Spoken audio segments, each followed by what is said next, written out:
I'll be talking about perfume alternatives, and I have some fragrances to share with you to give you some alternatives to COCO Mademoiselle. Now this video is a special video because this is a requested video. I'm going to read this comment. It says, would love to see what perfumes are comparable to COCO Mademoiselle. It is my sister's favourite. I love it, but I won't buy or wear it for that reason. But then she goes on to say, just the act of buying it would feel wrong, so I'll opt for another. Thanks. And I just think that's so cool. I love that you sent this comment to me. Thank you so much. So this video is dedicated to you so you can find something that is suitable for you. And I just think it's so lovely what you said. Your comment resonates with me because I'm very similar. I would say I'm very considerate. I know all of my besties and their favourite perfumes, and I have a huge collection. So of course I have all the perfumes that they're wearing. So I purposely, or I make an effort not to wear those fragrances around my friends because I feel like it's intrusive. I feel like that's their style, that's their signature. I don't really want to take that away from them. This perfume series that I've started, I think it's a great problem solver for those of you who are looking to find a signature scent, but you want something that is similar to a perfume that someone else already wears, you know. Thank you, Veronica Leon, for your comment today. I will be dedicating this video to you, and I really do hope you can find something. I have about 7 perfumes in my collection that I think is comparable to COCO Mademoiselle, and I do have a wide selection of fragrances that is very similar to COCO Mademoiselle. And if you're looking for even more fragrances, I have a perfume series where I break down the notes of rose and patchouli, so I highly recommend watching that video after this one so you have an extensive range of perfumes to choose from as well. So COCO Mademoiselle, I have it here in this bottle. This is an Eau de Parfum fragrance by Chanel. So this perfume focuses on the rose, orange and patchouli. And this is a warm, spicy fragrance. It's fairly woody, earthy, highly elegant. It is beautiful. I do recommend this fragrance. It's a popular perfume. You will probably find a lot of women own this fragrance, and it's very classic. It's something you can wear that's highly versatile, something to wear in the mornings. You can wear it to work. You can save this perfume as an evening scent, and I love it for the fact that it is highly versatile. So what does COCO Mademoiselle smell like? COCO Mademoiselle opens up with orange, mandarin, bergamot, orange blossom. So like I said, it's really focusing on the orange notes. Then you have rose, jasmine, mimosa and ylang in this fragrance. The base notes are patchouli, white musk, vanilla, vetiver, tonka bean and opoponax. When I wear COCO Mademoiselle, normally I can smell 2 notes. The main notes, the most prominent note, and that's orange and the citrus notes. Lots and lots of patchouli. Sometimes the patchouli comes across very harsh and strong and a little bit dirty, a bit earthy, a bit dark. And then other times I receive this beautiful combination of oranges, which I love, sweet oranges and rose. So I think it depends on your DNA. Depending on the season, I'm going to avoid this fragrance because I feel like this perfume performs differently in different seasons. So I get more of the patchouli sometimes, and other times I get more of the orange, and I prefer more of the orange notes. If you're similar to me like that, then you will like my recommendations. And this is a 200 ml bottle here, which is 6.8 ounces, and this is going to last you a lifetime. And if this is your signature scent, I do recommend going for a larger bottle. How about we stay with Chanel? So if you like COCO Mademoiselle, you are going to love COCO Mademoiselle Intense. What's the difference? Now, they do smell like the same family. They have a similar DNA, but the Intense version is a warm, spicier version. So this fragrance has less of the orange notes. They've taken away the orange blossom, they've taken away that mandarin note, and they've taken away mimosa and ylang. The Intense version has more sweet notes, and it has less woody notes as well. So there's no more vetiver, but the patchouli is still there, the tonka bean, vanilla. The Intense version is still sweet and beautiful. I find this to be a warmer version, less sparkling and a little bit more spicy. So if you're looking for a perfume that smells like Chanel COCO Mademoiselle, it's got the DNA, but it's warmer, less orange notes, and in the base there's still patchouli but it's less woody, then I recommend this one. So you have the orange, it's really sweet. It almost smells like you've added some candy to this. The patchouli is there, but I find this to be well balanced, a bit warmer. There's the addition of labdanum in this perfume. There's no more vetiver, no more opoponax. There's tonka vanilla, and it's still sweet. It smells like Coco Mademoiselle. If you love Coco Mademoiselle, you are going to love the intense version. This is the warm, sweeter version. Less citrus notes in here. But the only thing to consider is that they do still smell alike. So if you're not trying to smell exactly like Coco Mademoiselle, then perhaps not go for this one and continue watching, because this still smells like Coco Mademoiselle in a more sweet, warmer version. I'm thinking let's stick with Chanel, because by the sounds of it, you said that you like your sister's fragrance, you like Coco Mademoiselle, and you're looking for something similar. Then you probably will still like the House of Chanel, because Chanel does have this distinctive DNA within their whole collection. So this one I'm recommending to you. This is Chance, and this is the EDT version, and this has your patchouli and rose. Chance is heavily dominated by patchouli, and this is sparkling. So I'm going to spray it a little bit here, and I really love this. I wear this a lot in the evenings, but this can be a daytime scent, and I would say if you're looking for a daytime scent, then you could wear this easily. But this is a spicy take on Coco Mademoiselle, and what's similar to this fragrance is that you have the patchouli, the vetiver, you have vanilla, rose, jasmine, and then you have patchouli again. So very similar, but this one has no orange notes. There's no orange blossom in this version. You have pineapple, there's pink pepper. So this one is very different, but it will still give you that Coco Mademoiselle vibe, because it's that rose and patchouli, and lots of patchouli in this one. So as I'm smelling this fragrance, I receive pineapple. It makes it sparkling and fresh, and then lots of pink pepper. It adds a spicy depth to this perfume, and lots of patchouli. You're going to love this if you love patchouli and you love a feminine and elegant scent. This is gorgeous. I highly recommend this one. It's beautiful. Chance is easy to find, and they have products to complement this perfume. So you can buy the shower gel, you can buy the deodorant spray. They have a moisture spray as well, which is like an oily spray for the skin. It's beautiful.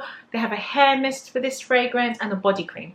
So if you love Chanel and you want to treat yourself, I recommend. If you love Coco Mademoiselle, then you're going to love Empressa by Penhaligon. I normally leave my dupe fragrances till last when I share my alternatives, but I really wanted to mention this perfume as soon as I can. Empressa is a beautiful dupe to Coco Mademoiselle. When you smell these two side by side, they are so similar. However, I find Empressa to be sweeter. Again, just like your Coco Mademoiselle, you have blood orange, you have mandarin, there's pink pepper in here, bergamot. You have the rose and patchouli, which is standard for your Coco Mademoiselle, but this is sweeter. You have sandalwood, you have cacao, amber, vanilla, musk, and brown sugar, and there's some neroli in here as well.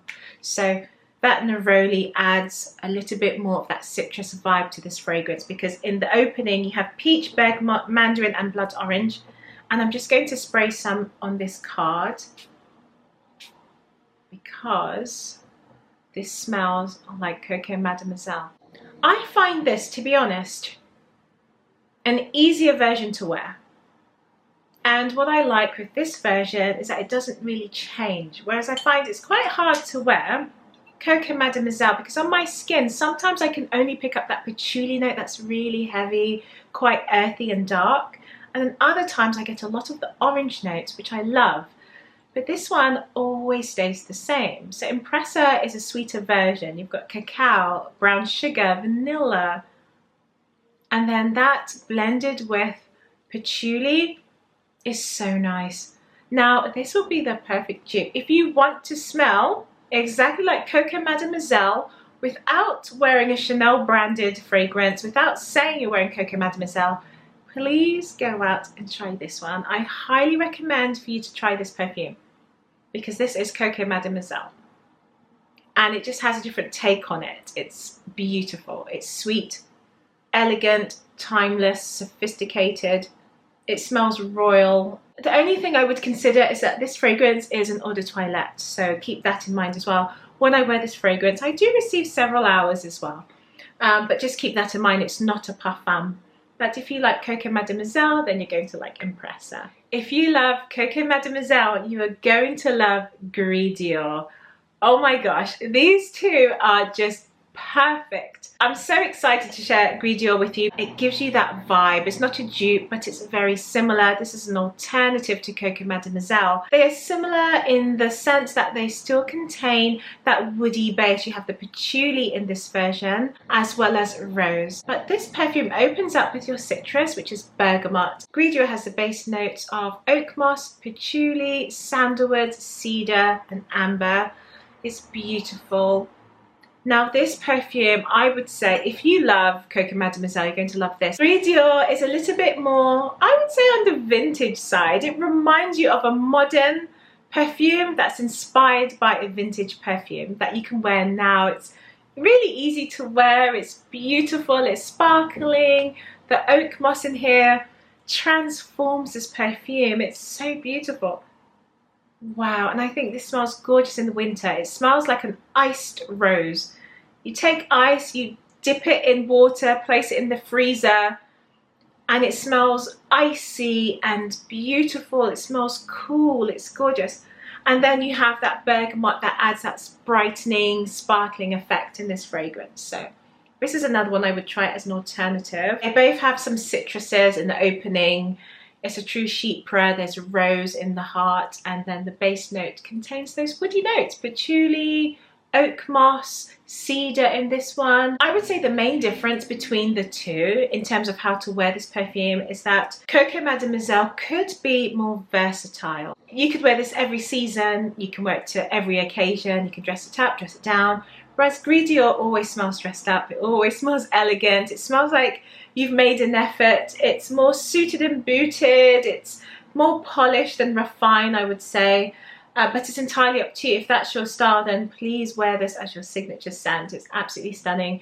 You're going to receive about 4 hours wear in this one. So if you love COCO Mademoiselle, you're going to love Gris Dior. If you love COCO Mademoiselle, then you're going to love Darcy. Darcy is an eau de parfum by Parfums de Mali. Now this one reminds me a little bit of Empressa in the sense that it's patchouli that is sweetened. This is an elegant perfume with rose, patchouli, sweet notes and citrus in the opening. There's also some woods in the base as well.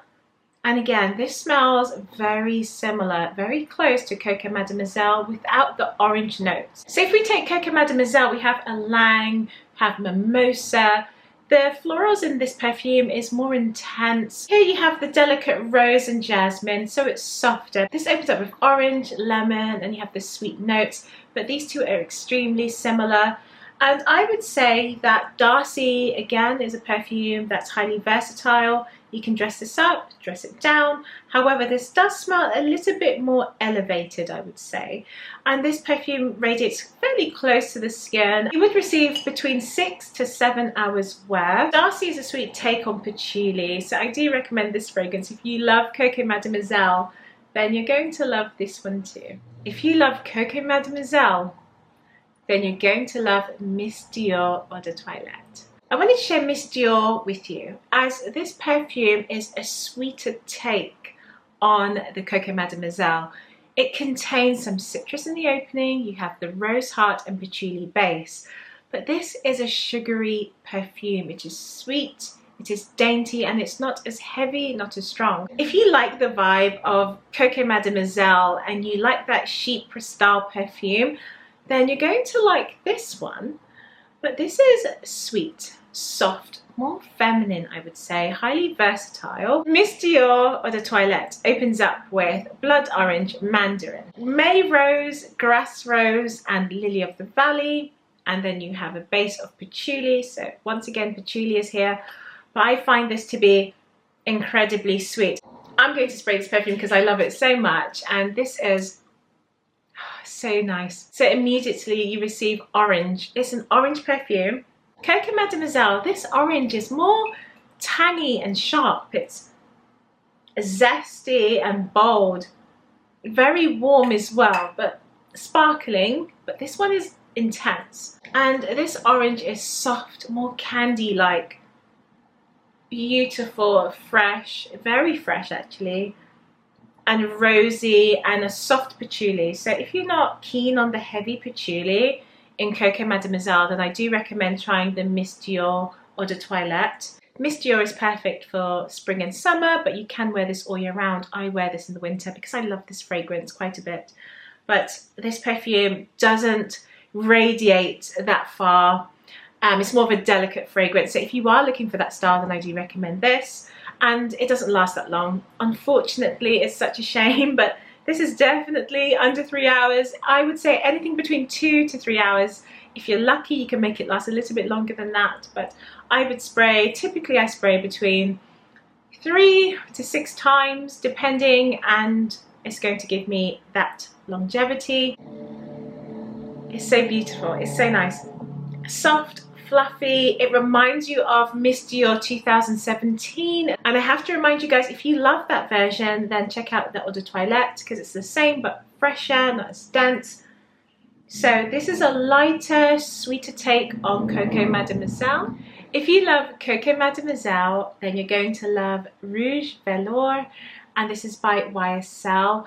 Now this is your spicy take on Coco Mademoiselle. This opens up with some tea notes, some pink pepper, but you still have that rose and patchouli in this fragrance. The difference is there's no citruses, there's no orange notes in this perfume. If you're trying to stay away from citruses, then I do recommend this version. You have some rose, there's iris in here, vetiver, and this is beautiful. I do recommend Rouge Velours because this is very spicy and floral. This version is a little bit earthy, that patchouli with the vetiver, it's a bit earthy. You have the rose, jasmine and iris notes in here as well, so it's not as heavy, I would say, as Coco Mademoiselle, but they do have a very similar vibe. You have the patchouli, the rose, jasmine, like I said, no orange, so you might like it for that reason. You may want to try the intense version if you love the orange notes. Try Rouge Velours if you love patchouli, you love rose, it's a little bit spicy,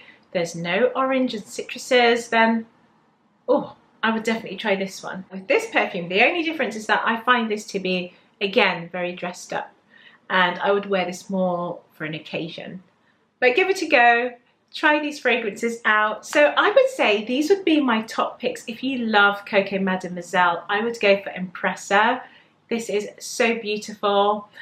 Chance as well. If you like a patchouli based perfume that's a bit sparkling and fresh, I would go with Chance Eau de Toilette, and I find these two you can wear all the time. They're highly versatile. And then I think my next fragrance that I love would be Darcy by Parfums de Mali. They smell incredibly similar, but this is a sweeter candy take on the fragrance, but it's still patchouli rich and beautiful. I've given you a selection here, so please do go and try some of these fragrances. If you love Coco Mademoiselle, you love that vibe, but you want an alternative, you're looking for something that's different, then go ahead and try these perfumes. If you have not yet seen my video focusing on rose and patchouli, is one of my perfume series, I highly suggest you watching that because I share these fragrances plus more variations of those notes, and you might find a perfume there that you're going to love. So check out that video after this one. I'll leave you some links down below. All the perfumes I've mentioned today, I'll link them for you if I can find them. I don't think any of these fragrances have been discontinued yet, so it's fine. You should find some links down below. And let me know what you think of my collection. Do you have any perfumes that remind you of Coco Mademoiselle? Do you have a dupe that you wish to share, or a perfume alternative? Leave your comments down below so we can all share these beautiful fragrances and I can discover something new as well. So those are all my fragrances. I hope you enjoyed today's video, and give this video a like if you love the content today. If you discovered something new, then give me a like, and I'll see you in the next video.